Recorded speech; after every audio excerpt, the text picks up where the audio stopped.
અમદાવાદના પૂર્વ છેવાડે આવેલો ઘેરતપુર વિસ્તાર વર્ષોથી પાયાની સુવિધાઓથી વંચિત છે. સ્થાનિક સ્વરાજ્યની ચૂંટણી નજીક આવી રહી છે ત્યારે તંત્રના દાવા વચ્ચે અમદાવાદ મ્યુનિસિપલ કોર્પોરેશનના વોર્ડ નંબર 48 એટલે કે રામોલ હાથીજણ વિસ્તારમાં આવેલા સીમા કોલોનીની જનતા ગટર, પાણી, રસ્તા અને હોસ્પિટલ જેવી અનેક સુવિધાઓથી વંચિત છે. ઘેરતપુર વિસ્તારમાં આવેલી ઘણી સોસાયટીઓમાં આજ દિન સુધી ગટર લાઇન પહોંચી નથી અને લોકોને બોરનું પાણી પીવું પડે છે. સ્થાનિક જનતાનું કહેવું છે કે અમારા દરેક પ્રશ્નનું નિવારણ આવ્યા બાદ મત આપવામાં આવશે. મારું નામ સિમોન ક્રિશ્ચન છું. હું ગેરતપુરનો રહેવાસી છું.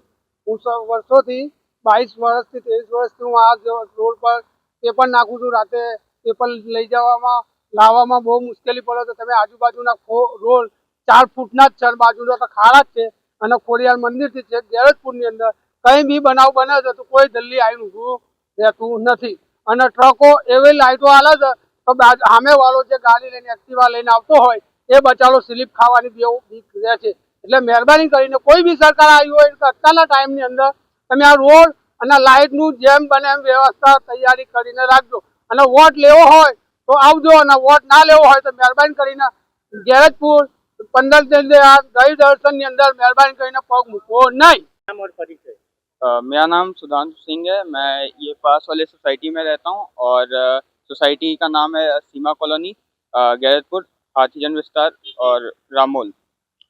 एक समस्या यहाँ पे गटर का पानी निकल रहा है, क्या मामला है और आपके घर तक आ रहा है, ऐसा जानकारी में आया है, क्या है ये? एक्चुअली गटर का पानी तो अभी से नहीं, साल 2 साल उससे पहले भी आप चले जाएंगे तो गटर का पानी तो निकलते ही आ रहा है और ये मेरे घर के पीछे जैसे जमा होता है और इससे बहुत ही गंदा स्मेल आता है जिसकी वजह से मच्छर भी बहुत सारे वहाँ पे रहते हैं और इससे डिजीज़ भी बहुत ज़्यादा फैलता है और इससे हम लोग को प्रॉब्लम होता है। बेसिकली पूरे सोसाइटी को प्रॉब्लम होता है और कोई इसका सॉल्यूशन आ नहीं रहा है गवर्नमेंट के साइड से। तो आपने कहीं पे अप्लाई किया है, कहीं पे जानकारी दी है कि ऐसा आ रहा है मेरे घर के पास, कि ऐसा कुछ? एक्चुअली ये पूरे सोसाइटी वाले मिलके बहुत बार गए बट कोई रिजल्ट आया नहीं है, कोई अच्छा रिजल्ट नहीं आया है। तो सरकार को कैसे कि सरकार जैसे बोल रही है कि हमने गांव-गांव तक ये जो गटर पानी की नहीं सर, कुछ नहीं आया है, कुछ भी नहीं आया नहीं। जैसे यहाँ पे अभी ये स्थानिक स्वराज्य की चुनाव चल रही है, आपके जो काउंसिलर है वो रिपीट हुए हैं, पिछले साल भी 5 साल वो थे, तो वो 5 साल में क्या हुआ, आपने कितनी बार अर्जियां दी? सर एक्चुअली बात ये है कि आप लास्ट 5 इयर्स का देखेंगे अगर डेटा तो आपको नहीं रोड में कोई चेंज दिखेगा, रोड ऊपर से और ख़राब हो गया, गटर लाइन में कोई फ़र्क आया नहीं है। आप पानी का थोड़ा बोलेंगे कि अच्छा पानी हो गया है, उतना भी अच्छा नहीं हुआ लाइक जिससे सर्वाइव कर सकें, बट यस पहले से बेटर है, बट और कोई चेंज आया नहीं है। પાણીની સમસ્યામાં ક્યારે એવું બન્યું કે કभी ऐसा हुआ है कि जैसे पानी में वो गंदा पानी आ रहा हो, ऐसा कोई बात हुई है कभी? આપનું નામ અને પરિચય? મારું નામ સુનિલ રબારી, રહેવાનું સીમા કોલોનીમાં, જે રામોલ હાથીજણ વોર્ડના ગેરતપુર ગામમાં આવે છે.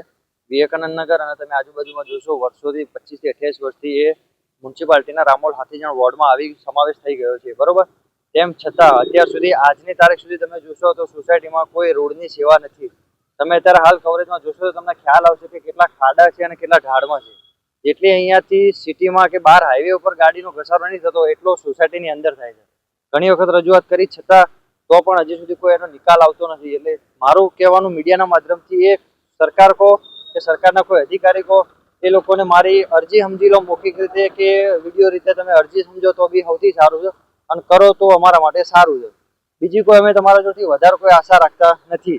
જે 25 થી તમે જોશો હાલ મ્યુનિસિપાલિટીના ટેક્સ બિલો બધાના આવે છે, એ લોકો સરકાર તમે જોશો છેલ્લા 1 મહિના પહેલા પણ એમનું પોતાનું કામ આકારણીનું કે ભાઈ કમ્પ્લીટ એ લોકો રેગ્યુલર આવક લેવાની હોય છે, એના માટે એ લોકો ટાઈમ ટુ ટાઈમ આવી જાય છે અને અહીંયાથી પબ્લિક બધી ભરી પણ દે છે. એની સામે અમે તમારા જોડે જે પાયાની સુવિધા છે એ જ માગીએ છીએ અને એ તમે આપશો તો અમારા માટે સારું રહેશે.